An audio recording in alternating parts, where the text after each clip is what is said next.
그래서 우리의 저처럼 세종실록이나 열례실 교수님을 다 뒤지고 이 사람이 연구한 게 이 진목 은행비고예요. 제가 갖고 있는 거하고 같은 책인데 이런 걸 연구를 해서 이 조선의 서원관을 쓰면서 이해할 수 없는 거다. 정말 어떻게 이룰 수가 있는 건가. 이 모든 것은 세종이라는 임금 때문이다. 왕이 직접 진두지휘하고 기획하고 다 돈 책장에서 신하 임명하고 모든 걸 다 왕이 한 전 세계에도 없는 조선만의 방식이었다고 표현을 해놓은 거예요. 위대하죠. 그런데 정영실 과학관에서 제가 자료를 가져왔는데 선조가 한참 뒤에 1592년 임진왜란이 터지고 명나라 지원군이 왔을 때 두려워하는 얘기입니다. 조선력의 사용을 알게 될 것을 두려워했다. 제후의 나라에 어찌 두 가지 역사가 있었겠는가. 여기서 가져온 역사도 있지만 우리 역사를 쓰었으니까. 우리나라에서 개별적으로 역사를 만드는 것은 매우 떳떳하지 못합니다. 사대하는 입장에서 그대로 지금 기술이 되고 있죠. 그래서 중국 조정에서 알고 신문화에 죄를 가한다면 그 죄는 누구의 세종이 다 써야 되는 거죠. 임금이 다 진두지휘했습니다. 답변할 말이 없을 것이다. 정치적으로 달력을 만드는 것을 금지하게 됐다. 그러니까 이 천문이라고 하는 중요성이 얼마나 저기한지 지금 제가 예를 들면 실제로 세종으로 와보겠습니다. 세종이 1443년에 이제 간이대를 헐으라고 명령을 내립니다. 그러니까 이 윤사현이라는 사람이 지을 때 언제 왜 헐으라고 하는지 난 모르겠다. 임금이 뭐라고 했어요? 한번 읽어봐요. 이 간이대가 경계에 세워져 있어 중국 사신으로 하여금 보게 하는 것이 불가하고 내 본래 옮겨지려. 한 나라의 왕 지존이 중국 사신으로 하여금 보게 할 수 없다.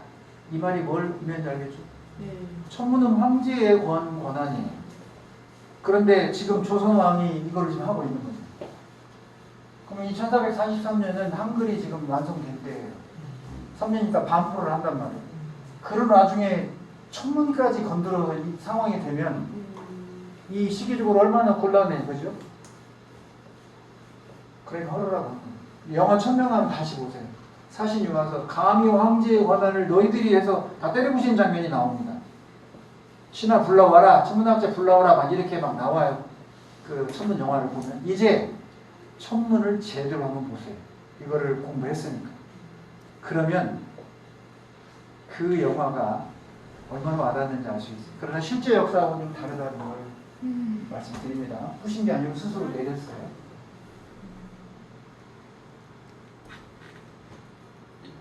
조선만의 시계와 역법을 만든 것은 결국 백성의 삶이었어요. 농사. 그 때를 제대로 주기 위해서 1432년에 간이를 만들고 1433년에 혼천이를 만들고 34년에 안무일구를 만들고 그해에 국가표준시계인 자경루를 만들고 37년에 세계 어디도 없는 희화에게 내린다고 하는 자부심을 담은 일성 정시를 만들고 이 세종이 누구가 아니라 천문학자가 주도한 게 아니고 세종이 주도했다는. 그래서 이 세종은 어떤 의미인가 한번 읽어볼까요? 큰 소리로. 조선의 땅에서 조선의 하늘을 잇고 조선의 달력과 조선의 시계를 만들어 조선 땅의 백성들에게 조선의 때와 시를 알려주어 풍년을 이루고 백성의 삶을 윤택하게 하고자 했던 세종. 제가 천문을 연구한 세종을 읽은 게 이거였어요. 제가 읽어낸 세종의 마음은 사대의 나라 중국의 천자만의 영향을 얻은 천문을 자주적으로 연구하고 천문과학기기를 제작해서 결국 조선의 시계와 역사를 제작해낸 일은 목숨을 바꾸는 일이었다. 그 국제관계 속에서 세종이 얼마나 위대한 임금이었는지를 이걸 통해서, 한글은 더 말할 것도 없어요. 지금 한류의 기본이 한글이니까. 그런데 전 세계에서 한류의 한글의 중요성도 알지만 훗날 이 세종이 위대한 천문학자였다는 걸 세계인들이 알게 된다면 더 존경을 받을 거예요. 그 출발은 우리 국민들부터 알아야 돼요. 그죠? 이렇게 연구해서 이렇게 알려준 사람이 거의 없으니까.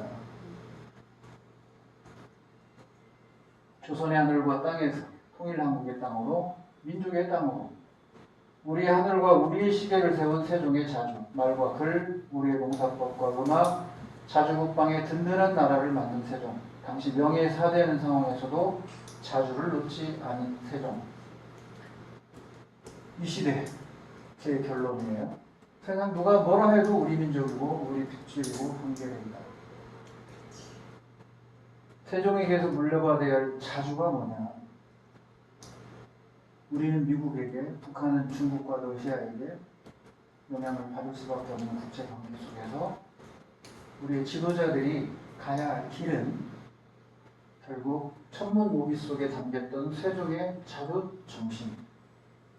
그러니 그 자주정신을 바탕으로 통일된 하나의 나라로 우뚝 서게 해야 된다. 뭘 쓰다가 이렇게 마음을 못하고 했을까요? 자, 이게 15주의 마지막 결론입니다. 박수로. 분단을 극복하고 자주통일을 이룩해야 함은 우리가 태조에게 배워야 할 이 시대의 천명이다. 우리가 천상열차 분야지구는 천명이라고 했죠, 제가. 그리고 전쟁을 막고 평화를 이루어서 국민을 지켜내는 것이 이 시대의 진정한 세종의 자주천문이고 그것이 곧 애민정신입니다. 백성을 사랑하는 것은 백성이 다치지 아니하고 피 흘리지 않게 하고 굶주리지 않게 하고 걱정하지 않게 하고 하는 것이 임금의 역할이죠. 그런 그 임금의 역할을 세종은 애민을 통해서 하려고 했어요. 그 애민을 실천을 하려고 해보니까 국제관계 속에서 자주천문이 어렵다는 걸 알았어요. 그래서 비밀리에 20년을 연구한 겁니다.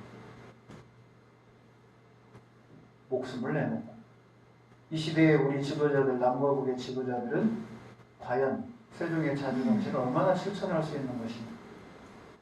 국제관계 속에서 휘둘리지 않고 자주적으로 우리 민족의 지도자들끼리 만나서 세종의 자주천문을 실현하는 것이야말로 진정 세종이 우리에게 말하는 것일 것이다.